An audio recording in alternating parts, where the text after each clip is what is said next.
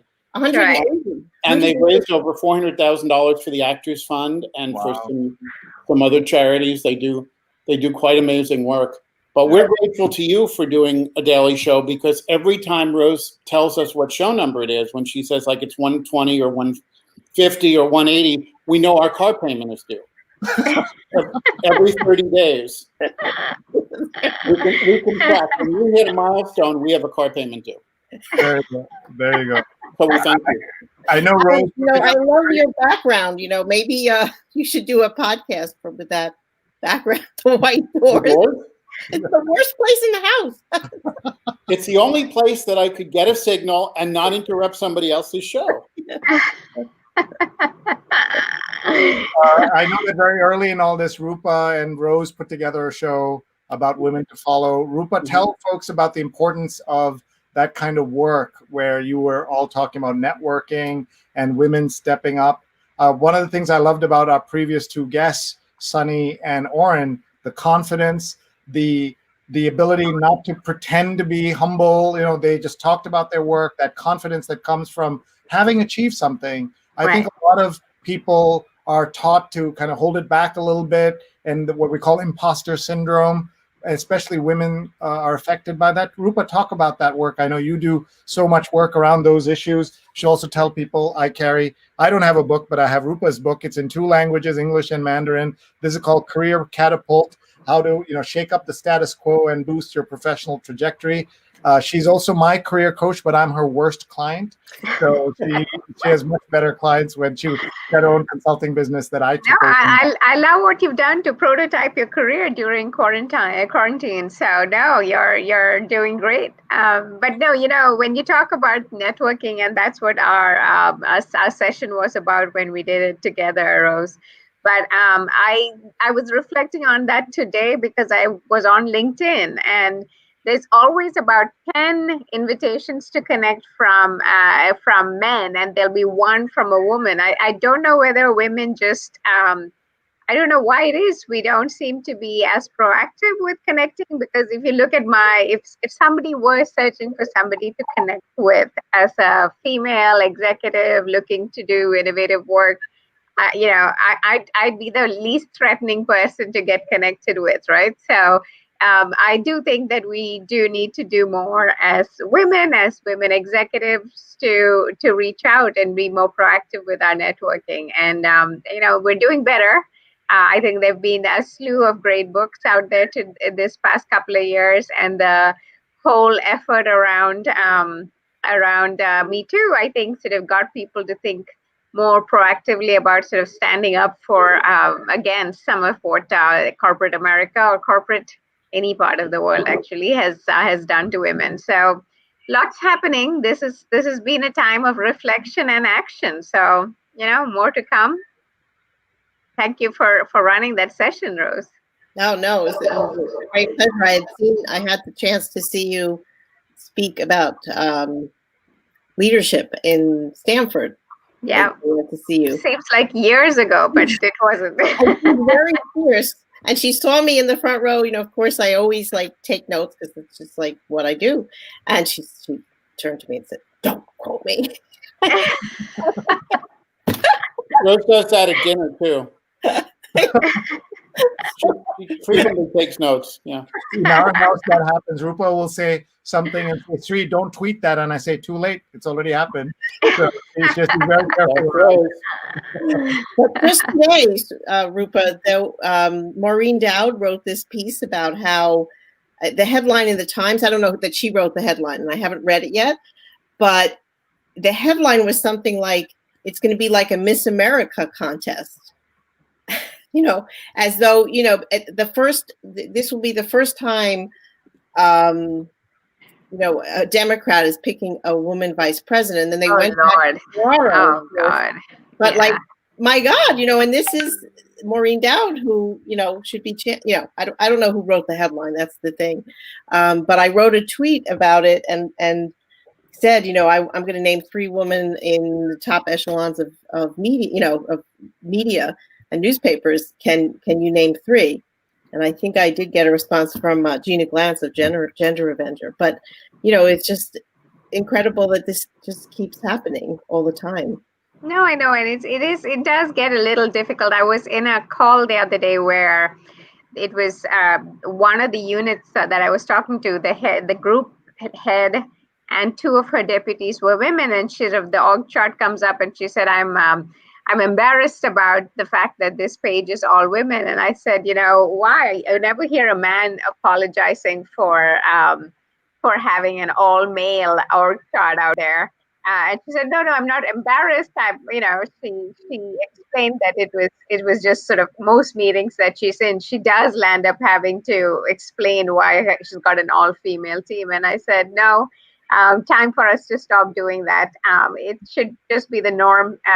They are the best. If you have a team that's doing great, and doesn't matter who's on it, but often I don't find women on these charts. So time for us to be acting differently about these things, and time for women to stop apologizing, right? Yeah, lots of work to be done. What I failed to say is, I guess, that Hillary Clinton responded to this controversy and said, well, what was I doing? When I was running for president, I chose a man. Right. Right. How can you say this is the first male-female partnership in the Democratic Party? Seriously, good Lord. Yeah. Well, I don't know if anybody's going to roll at the Times, but maybe Sree will tell us tomorrow on the New York Times read-along. The New York Times read-along, we'll find that out. I know as a journalist, you write the story and it can go through, it used to go through more edits, but, there's somebody else usually writing a headline.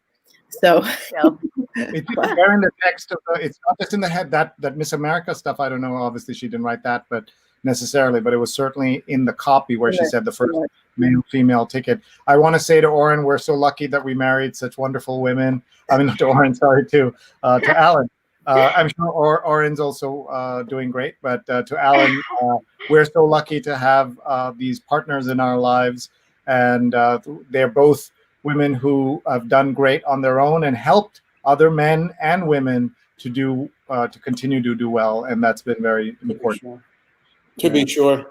Yeah, and I think it's a great example for our children, including our sons, to see this. By the way, between us, we have one set of twins in each family, and so these are twin moms as well. Twin dads are not so impressive, but twin moms is impressive. I don't know about your parent. My mother just kept saying every time she'd come visit when the boys were, babies, I just can't believe you have twins. She didn't have to do too much, so she was okay. My parents almost fainted when they couldn't. They were in Austria when we called and said we had twins. This was before FaceTime and things like that. So they thought I was joking, and I said I would not joke about this. You think you're faking? Imagine me. But our twins are now 17, and your family has been great. Not just Rose, but and Alan being on the show, but you guys named the She's on Call show, which was a lot of fun too. Tell us that story, Rose. Well, we were getting started, and I think on doing this show with 2 women doctors, and we were had kind of a memo going around of what possible names, and Sree asked myself and I guess asked me, what do you think? What do you think of these names? And I brought it up at the dinner table. And I think at that time in the pandemic, like all our kids were home, or just about, right? And they were all debating, because they're all kind of love to play with words. And but Alan came up with this. She's on call. So. One of the things I do is I name products and I name TV shows for networks. They'll send me a tape of the show and I'll give them possible names for shows. So it's a challenge that I readily accepted. And you knocked it out of the park. And tomorrow morning at 11 a.m. Eastern, everybody can see She's on Call, Sundays at 11. Look for it on Facebook and Twitter. Just find it, follow it. Tomorrow, Dr. Judith Chusid, who's a psychologist, and Carmen Simmons, who's a fourth-year medical student, will join Dr. Sujana Chandrasekhar and Marina Korean. And one of the producers of that show is Rose Horowitz. And the other show before that is the New York Times Read Along every Sunday, 8:30 to 10:15 a.m. for early risers. Elaine Sciolino, the former Paris bureau of the New York Times, has been based in Paris since 2002, will be our guest. Rupa is already past her bedtime. I know that, and so she's going to ask to leave. So we'll let Alan go as well. Thank you both. I want to ask each of you to predict or look ahead to the next 5 months. What do you see coming down the pike? Rupa, I'll ask you first, and then we'll go to Alan and say goodbye to two of you. Go ahead, Rupa. You're muted. So I don't know about predictions. I think, I was saying that we know that the kids will be mostly studying out of home, right? That's one. And then there's a prayer, which is I'm hoping for a change in the government. And, my wishes are going up to the heavens. And I also think, we are, we're learning to be thoughtful about each other. I hope to see many more masks out. We've got to be wearing masks. We've got to save each other's lives. So those are the three that I see ahead. I think 5 months from now, I'll probably be invited back on the show. But until then, I'll be watching and cheering along. David, on our son David's show tonight, the one he works on, Dr. John LaPook, who's a CBS medical reporter, said that he didn't see things going back to normal, Broadway and Lincoln Center and everything coming back until this time next year. And it's my deepest wish that we find a way to do theater and then find a way to do television and find a way to get back to the arts, because the arts are so important. Within that, I echo Rupa's prayer for a new president come January 20th, I should say, and that election just goes smoothly and not, be complicated by mail or deceit the way we all expect it will. And just everybody stay healthy, stay keeping the masks, keep the distance. I do want to mention one thing that I'm not sure Rose ever shared with you, but I know you have a frequent contributor and fan, Jonathan Borstein. Yeah. We did some work and found out that his father was my orthopedist. No. And set my broken arm when I was 7. Oh and I went on vacation for 3 weeks, and I had to have the cast on for 3 extra weeks. Wow. So I'm not blaming Jonathan, but he was probably on that vacation. And bringing up, his father, I think it was Maccabee Borstein, had a practice in Fresh Meadows, Queens. And hearing the name Borstein again just triggered all kinds of memories of childhood and of a broken arm.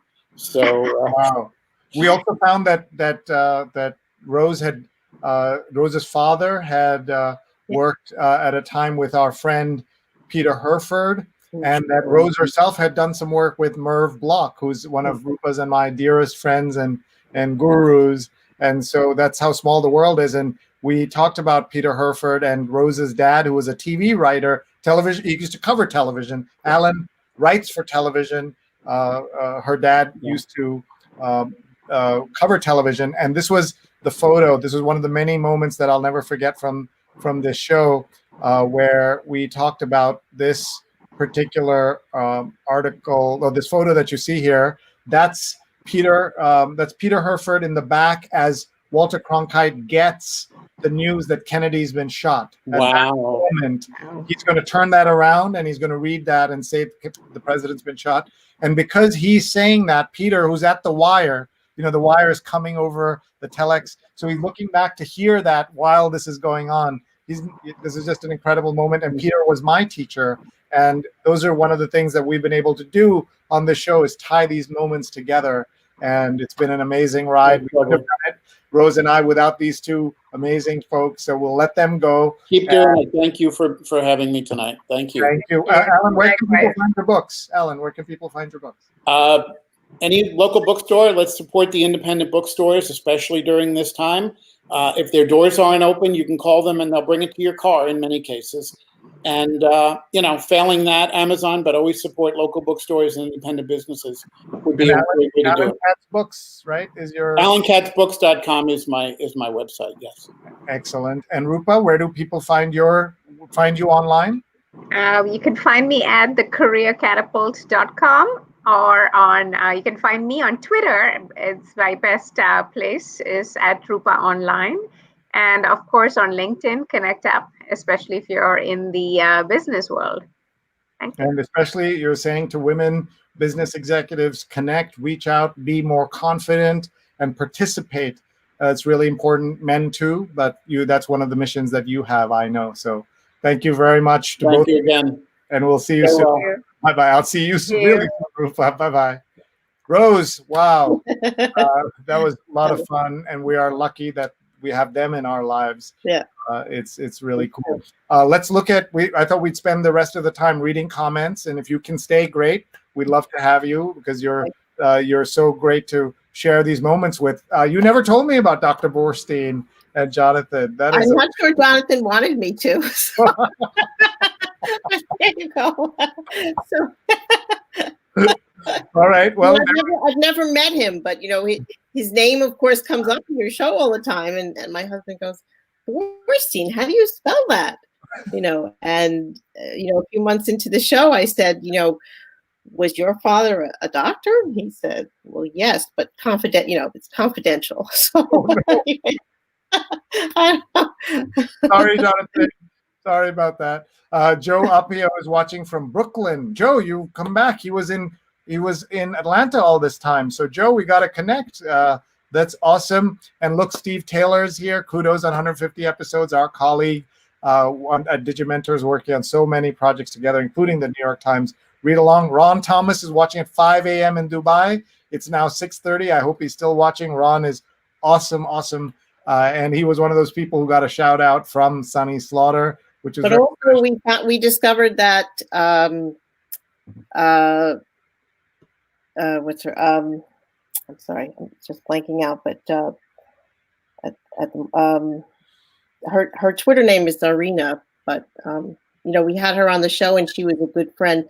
Ron Thomas was a good mentor to her. Yeah, that's right. It was a very, very small world. Dr. Sujana Chandrasekhar of She's on Call is watching. Diane Stefani says, wow, 150th episode. Looking forward to hearing from Sunny Slaughter. This was earlier. One of the things, note to me, I need to go to our greetings earlier because people drop in and out, and we need to greet them when they're there. Ashok says, congrats on your achievement. Really proud of being part of the program. Ashok's been here almost every single day. Mark has too. Glad to be here from Durham, North Carolina. And Neil Parekh, our newest colleague at Digimentors, is here as well. And he says, Ashok says, I'm sharing with my friends. Folks, in about 5 minutes, we're going to share the videos that people put together. If you would like to get a video on the air, you have a few minutes. I'll show you how you can do that right now. You go to flipgrid.com, FLIPGRID, and these are the videos, and we will play yours in just a few minutes. So Flipgrid, FLIPGRID, and Sree Show, or use your QR code reader right now. Hold up your phone and go to that, and you'll be able to participate and leave a video for us. I don't think I actually called in the show, so here it is, sorry. So these are the videos we'll be playing in just a minute, and flipgrid.com, and here's a QR code that you can grab. Sree Show, flipgrid.com/Sree Show, or just use that QR code so that you can participate as well. Let's look at some of the other comments that have come in. Paula Kiger, our colleague, sends greetings from Tallahassee. Doug Levy from the San Francisco area was a guest on our show. So many great folks. Fernando Zeladon, feels like 150 days later. And Fernando, we still are planning an episode that we have to do together. And Jonathan was happy to see Oren and Sunny together. Oren was terrific. And so was Sunny. Neil says to Sunny, always great to see you and learn from you on shows like this, on the phone and in person. And remind me, Rose, have you been to India? No. All right. Well, you have had like a lifetime of Indian education being with us. And we hope you will get there one day. And we'd love to travel with you. Fernando says greetings from LA. And so many other comments. Stefan, our colleague, is also watching from Ramsey, New Jersey. Pradeep Singh watching from Seattle. Pradeep is awesome and a good friend. And Sujana says those positivity shows are very meaningful. We have another one tomorrow. Steve Petro is going to be with us, a great writer and an inspirer to me. And here are some of the people folks are tagging. This just great to see that. Macron also sent us a video and he's tagging people. Look at this. So nice when people do this.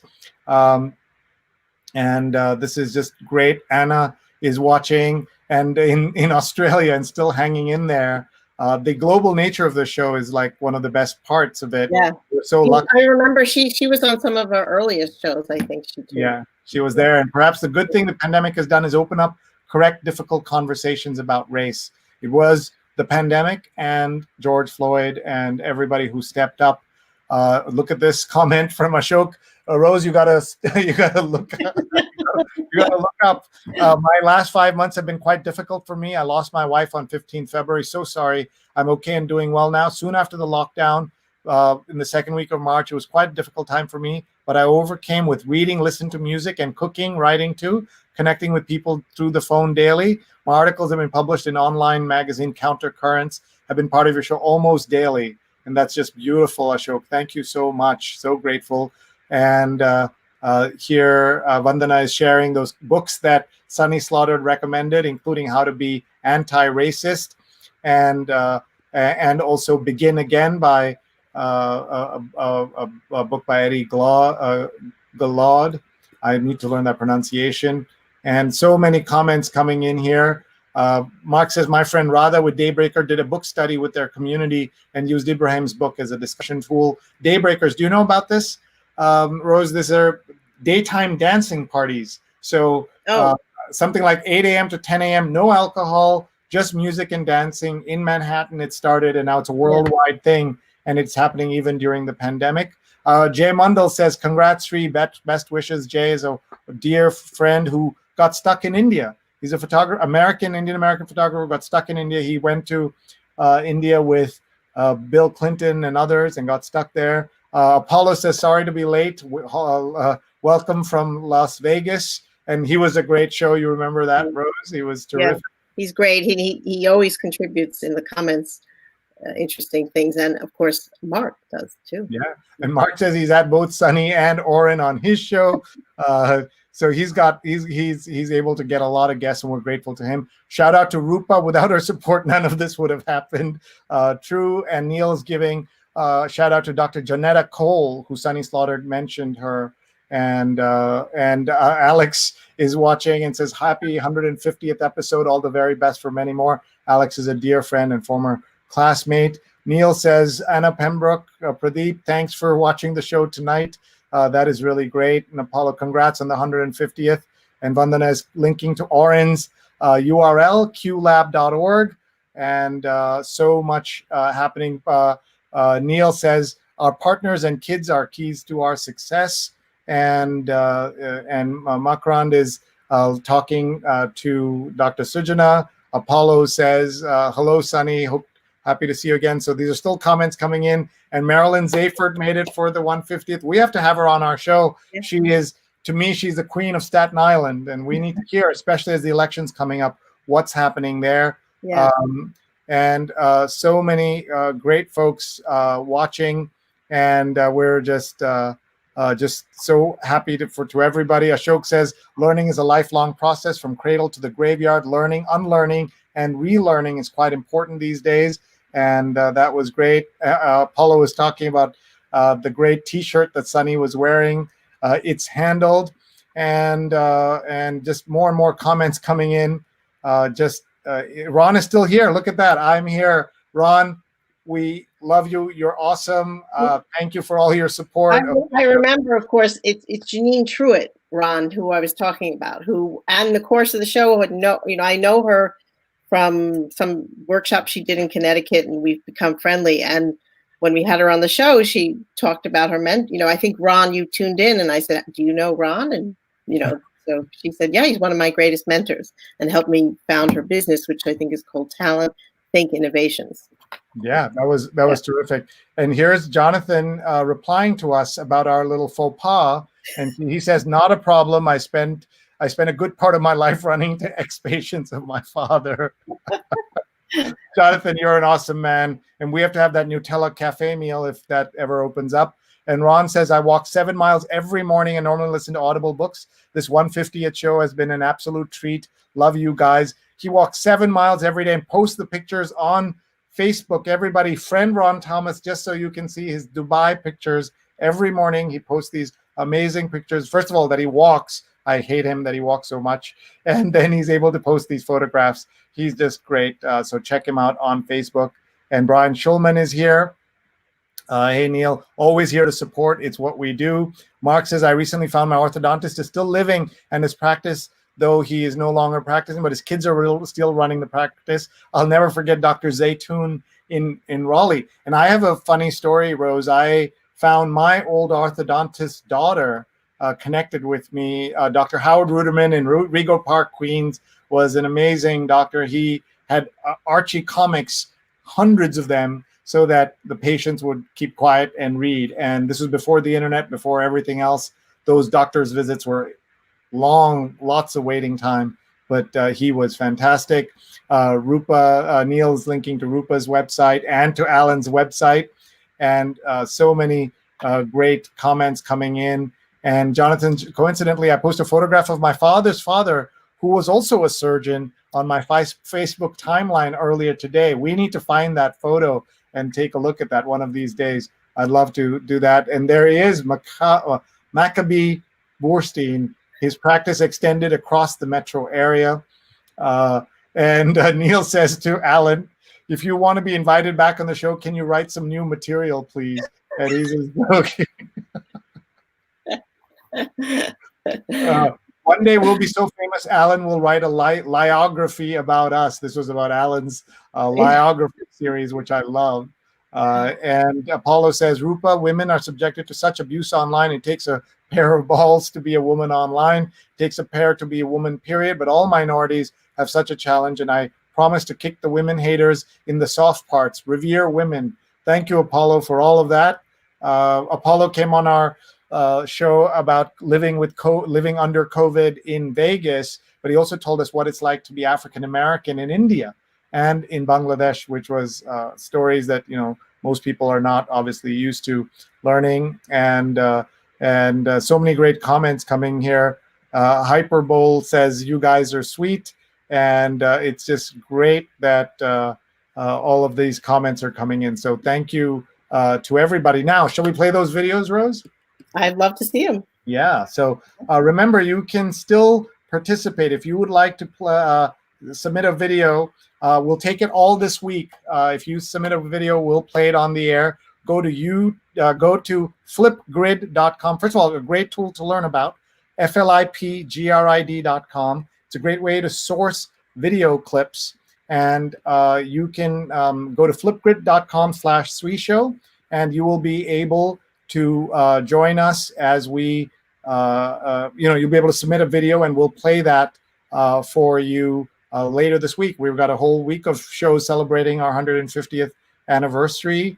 And so let's go in here and play one of the clips, or we'll start playing the clip. So you come in here. This is the code if you want to use flipgrid/Sree Show, or use this QR code and get to it. And let's see here. I'm just going to go in, and we're just going to play the videos in the order that came, or maybe because it's easier, we'll do it this way. We've at one point we have had 11 videos submitted today, which is incredible. Hello, Sree. Steve Taylor here in Philadelphia. I wanted to say congratulations on reaching your 150th show, and also perhaps smile for my commiserations on your having to do these 150 shows.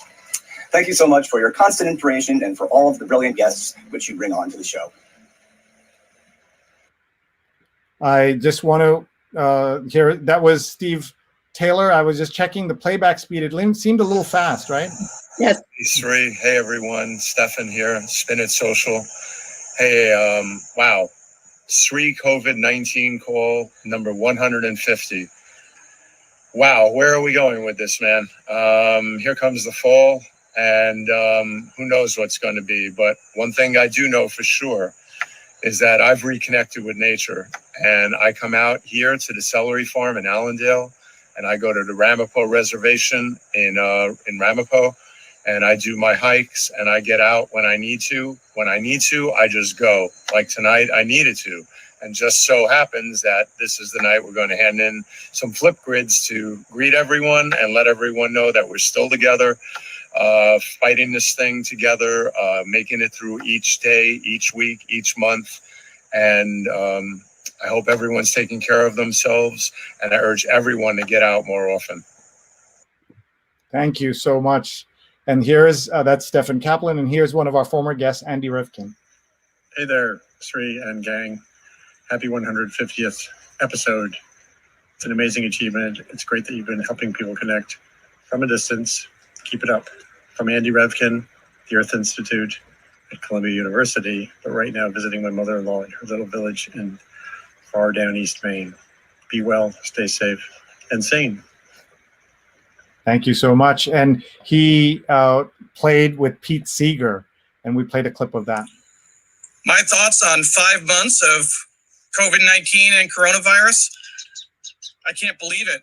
It's been 5 months since our daughter Emily's been going to school. 5 months since we've been going to an office, going to restaurants, movies, seeing friends. I don't really see much changing in the next 5 months. Emily's certainly not going to school. I've changed jobs. I'm now full-time with Digimentors, which I'm thrilled about that. But we're all still working from home. And that's not going to change. The big thing is the community that we've built up around this. And Sree, you've done an incredible job bringing us together on the Sree COVID-19 call and other projects. So thank you for that. And to everyone watching, just keep hanging in there and find things to do, find things to learn and grow. That's our best bet to survive. Thanks. Bye-bye. Thank you, Neil. That was great. And here comes Linda, our colleague, Linda Bernstein. So I should do a better job announcing these because there's no subtitles. Hi, Sree. So congratulations on your 150th show. Here I am in the New York Berkshires, which you can see behind me. And I'm doing fine. I mean, this has been an amazing 5 months. Luckily, my family's been well. I've been well. I feel very blessed and privileged. And just thank you for all you've done. Thank you, Linda. You're awesome. Everyone follow her at Wordwhacker. And here's Clara Turco. She was a guest very early. Sree, congratulations on your 150th show. I can't believe it had been this long. I was extremely grateful and happy to be one of the first interviewees in a couple of the first ones. A lot has happened since. Everyone back then was blaming Italy and looking at what was going on. Since then, now the spotlight is in other countries as the US. It will be interesting to see what will happen in the next 5 months. We really don't know. We are expecting a second wave, and we shall see. And again, we're learning new ways of living, this new reality that is really strange. Congratulations again. Bye from Italy. Thank you. Clara is awesome, and she was a guest. And here comes Paula Kiger, who's on our team from Tallahassee. Hey, Sree. Hi, everybody. This is Paula Kiger from Tallahassee, Florida. We could not have predicted 5 months ago that we would be dealing not just with COVID, but with the after effects of George Floyd's murder. So I want to use this opportunity to give a shout out to Whether Souls Brewing in Austin and our local Ology for the Black is Beautiful collaboration, which many breweries around the nation are doing. And ours is being done in conjunction with raising money for a great cause and local dialogue. So I really think, not that any of us wished we were in this position, but now that we are, I commend everything that this collaboration is doing. I think it's an example of what the rest of us should emulate. Thank you, Sree, for being our guide through these tough 5 months. Predictions is, although some people will fail, we will all keep talking and keep trying, I hope. Bye, everybody. Beautiful. Thank you so much. And here comes Dr. Sujana Chandrasekhar. Tomorrow, she's on call. Hi, Sree. Happy 150th episode. The last 5 months have really been interesting. It was exactly 5 months ago I did my last in-person trip to teach elsewhere. I was up at Syracuse's Department of Otolaryngology giving some talks. I got to visit with my son, who then completed his senior year at Syracuse undergrad at home via distance learning. By end of March, New York City shut down. We ran emergency clinics in the office for April. We've been back at work since May. In March, April, and May, I recorded a series of videos that are on my YouTube channel, Dr. Sujana, teaching people about COVID. In that same time, you had me on your show a couple of times. Thank you very much. You thought I wasn't half bad. Thank you very much. We started a show called She's on Call, which is a lot of fun every Sunday from 11 to noon Eastern Time. In the next 5 months, I wish everyone health and vaccine. Health and vaccine. Thank you so much. And here's Apollo. Yay. Hello, Sree. I'm wishing you great congratulations on your 150th show. I'm here with my kitty Gogo in Las Vegas, and we're speaking to you from the Strip. And thank you for having me on your show, and I look forward to seeing you again in New York. Wow, thank you. Look at that. Las Vegas. Some people would, wow, look at that background. Thank you. Be well, and may you have another 150, 300, 600, or 900 shows. Be well. Oh my God, Apollo, what are you doing? We don't want 900 shows, but thank you so much. Makran Booth is next. Congrats, Sree. Just so delighted to be part of this 150th show. I think I was there in some of the NY Times read-alongs, then the first COVID call and the 100th COVID call, and now the 150th. So this is so much learning, really, it's great learning. Coming to the Trump, I think Trump is going to win. I think he's going to win clearly. The reason being, I'm actually getting emails and the phone calls and the mail posts from both, from Democrat and from the Republicans, from Trump directly. But I have not received anything directly from Biden. But I have received a lot from, Ivanka Trump to Donald Trump to, and, they sound pretty good, so. All right. So thank you, Makran, for your comment. It's a 1 minute limit, unfortunately. Sree, you were doing a great job in terms of your coverage and things of that nature. I have definitely been pleased by the way that you have been covering the three crises that we're in the middle of. We know that there is a crisis in health with the pandemic and things of that nature, but you've also brought to the forefront the issues of the crisis in race relations and the crisis in economy and people's personal economy. So I definitely want to thank you for continuing to keep your eyes on these very important issues and doing a great job in your coverage of them. You are doing a great job, and I am definitely glad to call you a friend in the struggle and a friend in media. So I am definitely a supporter of yours, and I know that you and your friends are supporters of mine as well. I will continue to support your shows, and I know that you are continuing to support the various shows that I have on as well. These are very interesting times that we are in, and I know that all of us will continue to do the jobs that need to be done. Thank you, Mark. And then it plays again the whole set. So that is just great to see how this all comes together. And thank you very much to Mark for being here, and to everybody who left a message. We're very grateful to you. I see that Rose has also joined us back. Rose, what was it like to hear all those messages? I know you were working on your computer in the meantime, but what was it like to hear these? These are friends. These have become friends of ours. Some of them are already friends, but they've become a family, and that's what's so touching about this. Terrific. At some point, I started the show with 89% battery, but as you say, always be charging. I just ran out of battery. It said 1%, but I couldn't leave the show in the middle, so the computer did it for me. But I heard Stefan's and I heard Neil's, which is great. It's great to have Neil part of more of a part of our Digimentors team. And just met so many wonderful people that now actually I see them. They friended me on Facebook, like Helm and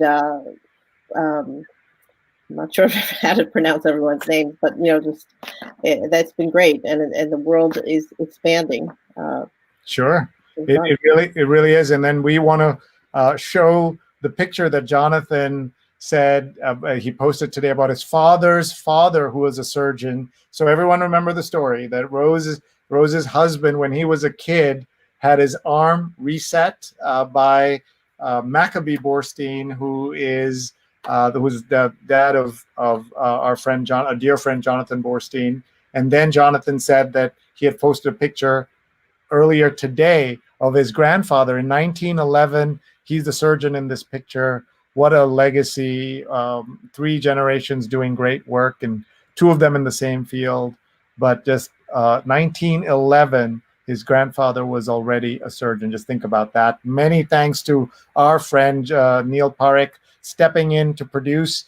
Once he joins us full time, he's going to be responsible for all of these productions, and so we're great that he's able to step in and produce like this, and it really does make a difference to add to the storytelling that we have on the show.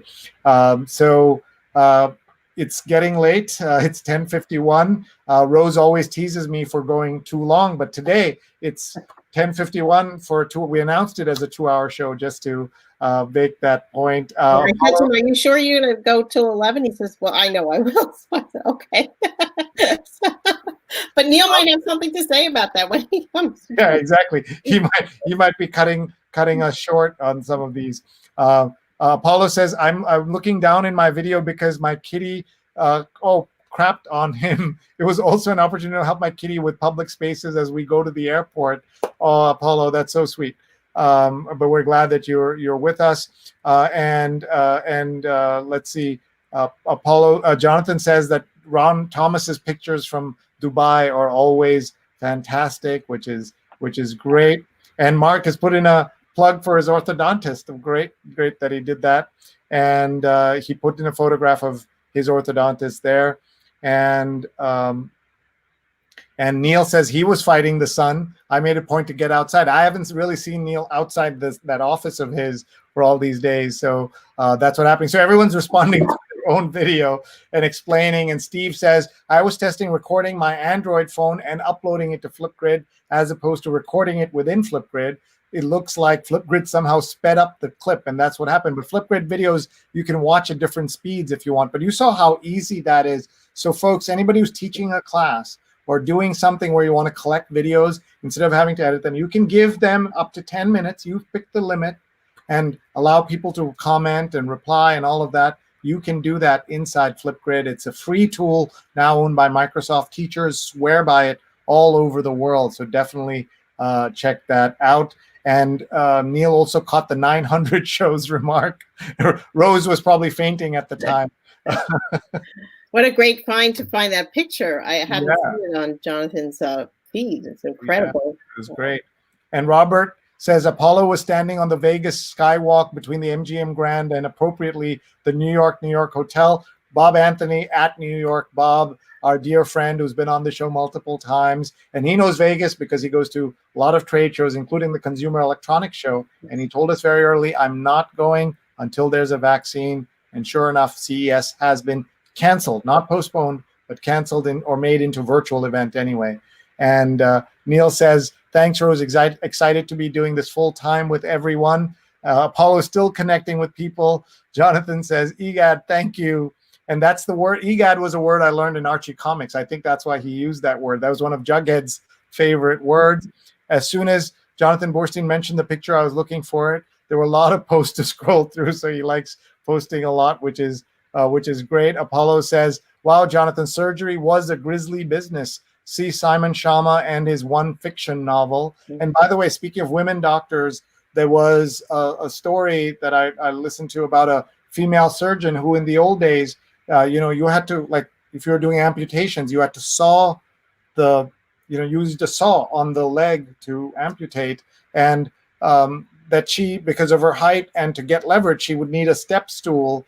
And that was considered like a problem. But it took that kind of, overcoming these problems for women in so many fields, including medicine. And that's why we love doing the show She's on Call. We both help produce that show, and it's fantastic. 11 a.m. tomorrow. And Jonathan says, I was planning to tag Sree, Rose, and you once the show is over, after the link provided for more information. And Neil is already calculating our 900th show will be on August 28th, 2022. Let us pray that we're doing it because, Rose, you and I are making so much money from the show that we are doing it not because of the quarantine. Everything's back to normal and we have some kind of show, but not because we are still stuck in our bedrooms. Well, maybe by then we'll have a very big advertiser. There you go. And Mark says, I thought you were going for 1,000 as a pet lover. I was glad to get Kitty get some love. And Stefan said, tweeted out a great photo of you and our dear friend Ron Thomas, wishing that Facebook Live would allow us to share photos too. And maybe that's something in the future. So with that, I do want to do the one thing we do on this show, but I'm going to let you go. It's 11 o'clock. I know you have stuff you need to do. A big shout out to Rose. Give me your predictions, non-show predictions for the next 5 months. I think we're still in stage one of this crisis. You know, I mean, New York, Connecticut, and New York City and New Jersey, it shows the way that they approached this to work together, and that everything was coordinated in terms of closing things down and opening things up, and having the metrics to do that. And you know, I hope that that is an example. I know that Cuomo just announced that New York City, you know, all of New York schools can open, but of course, each school and each district has to submit a plan of how they're going to do it. I just was in New York for the first time since the pandemic last week, and it looks totally, you know, it looks very different. It looks very different. So many stores are closed, and then the restaurants that are open, you know, have this outside seating, and I happened to find like one where there was partitions, you know, between each seat. I don't know. So I think we will, you know, just like Dr. LaPook predicted for Broadway. I think that it'll take a while for things to get to whatever normal, and I think this will change the way people work. There'll be a lot more working from home, a lot more flexibility, which will be a good thing, I think, for families. In that way, but I think the problem is that in terms of education, you know, kids do learn best, I think, in a school. I never wanted to homeschool my kids, and you know, so that remains to be seen how that's going to go for kids. Not, you know, and that it doesn't further create more disparities with income and education. Thank you, Rose, for, as always, doing such a great job, and for being here and being part of the family. I want to show this picture. We have Stefan Kaplan always helping out. Here's a picture he tweeted of me and Ron Thomas. And this was a photo taken in December of 2019. Ron and Stefan and Neil and all of us were together after we did a great read along with Stefan at the Museum of the City of New York, and we got to meet Ron in person, and he was just great. And I'm wearing a shirt that's kind of hard to tell right here, but that's a shirt of one of my favorite condiments in the world. It's called La Gan Ma, and it's a chili oil crisp that is just absolutely delicious, goes with everything. And I got that as a gift from our friend Andrew Lee and May Fong, his wonderful wife. May has been a guest on our show, but not yet Andrew. And that was a lot of fun that day. So thank you, Stefan, for sharing that. And Rose, we'll say goodnight to you. I still have the names to read. And thank you very much, Rose. You're awesome. Right. Thank you very much. An honor. Thank you. Thank you. And folks, I can't believe it, 150 episodes. I do want to show you this picture from yesterday's New York Times that captures where we are in the world. America all alone amongst its peers in failing to contain the virus. Very important story by David Earhart. Looking at this, look at the United States, look at Europe, look at Canada, Australia, Japan, South Korea, 1,400 deaths in 5 months. The US had multiple weeks where we had 1,400 a day happening, and it's tragic at every level and really unacceptable. And this is what, when we started, we were at the very early days of the pandemic. It would be interesting to go back and look at the chart and see where we have ended up, where you saw the predictions that if people wear masks, we can save 70,000 lives in the next 5 months. Otherwise, we're going to hit 300,000 dead by the end of the year. So sad, so shocking, so pointless. The politicization, the fake news, the disinformation and misinformation that's been perpetuated at the top of the government to the federal government and at the municipal level. But this is, elections matter, and we want people to vote and participate as much as they can. Before we go, one of the things we do on this show, since we talked to Kimberly Crenshaw, asking her, how can we support those of us, how can we allies of the Black community, she said, say their names. And so we're going to do that right now, and we're going to say their names. This is the picture that I use on the left by Titus Kaffer from Time Magazine, a mother and her child. And on the right, a photo of young Larcinia Floyd with her son, George Floyd. She would die 2 years, almost to the day that he would be killed. And they're both buried in Houston. He, of course, was killed so tragically and unfairly and so frustratingly in Minneapolis. And everything that's come out of that has been so important these last few months. So let's say their names. The names on the cover of Time Magazine, these are not all their names. And as I read them, ask yourselves, how many of these stories can you name? You know many of them, but not all of them. The names are Trayvon Martin, Yvette Smith, Eric Garner, Michael Brown, Laquan McDonald, Tanisha Anderson, Akai Gurley, Tamir Rice,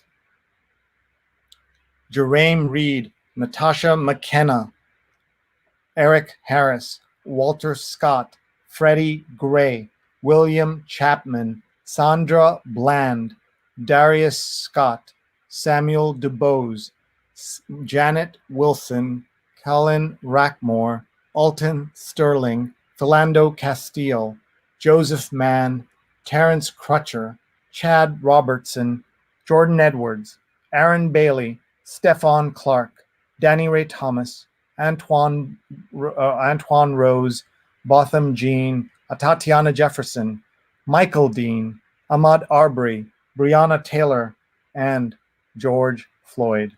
And these are not all their names. And we're a separate list that we read occasionally of all the names of just the women who've been killed in police violence. But we say these names out of respect and asking, do you know their names? Do you know their stories? And how much there is for all of us to learn, and how much there is for all of us to understand. And just happy to have all of you here. Cruel Nanny, which means cruel grandmother, says people should watch all the videos. They are informative. Thank you so much for saying that. Apollo says, amen, Rose, about education and disparities.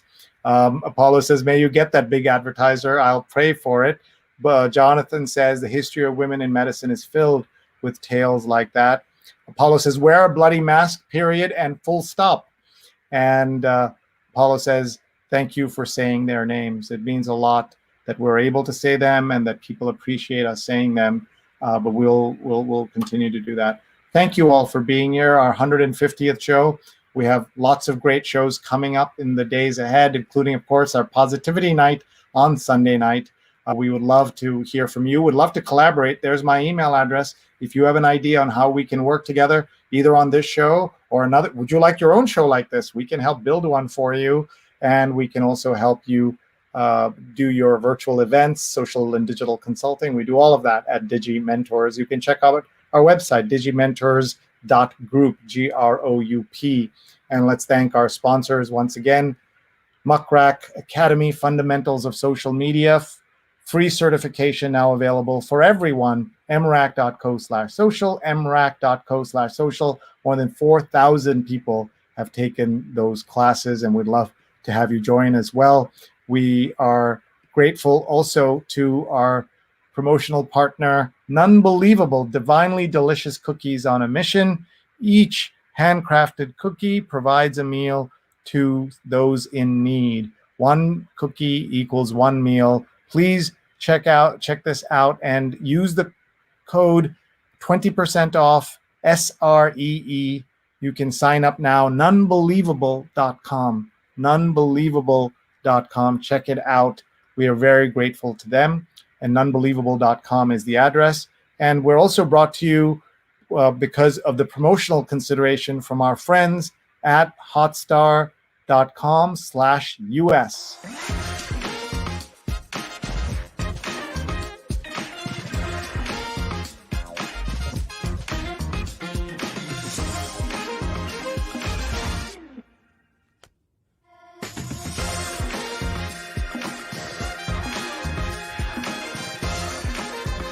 Hotstar Premiere Nights. Watch the year's biggest blockbusters streaming straight to your screen, exclusively on Hotstar. Thank you, hotstar.com/US. And begin our morning at 8:30 a.m. sharp when we do the New York Times read along. Elaine Sciolino is our guest. She's the former Paris bureau chief of the New York Times, based in France since 2002, a byline I love, and I'm just so grateful to be able to spend time with her. Many thanks to Neil, our executive producer, and the entire team who put that show online. And we're also going to have at 11 a.m., so that was at 8:30, at 11 a.m., join us for She's on Call with our dear friends, Dr. Sujana Chandrasekhar and Dr. Marina Kurian, and they will have two great guests on the show. So please join us for that show tomorrow at 11 a.m. And then at 9 p.m. Eastern, Sunday Night Positivity, and that's on this show. And we have lots of shows planned in the days ahead. Thank you very much, everybody. We'll see you soon. We'd love to talk to you about how we can work together. Please email me, send us speaker suggestions, guest suggestions.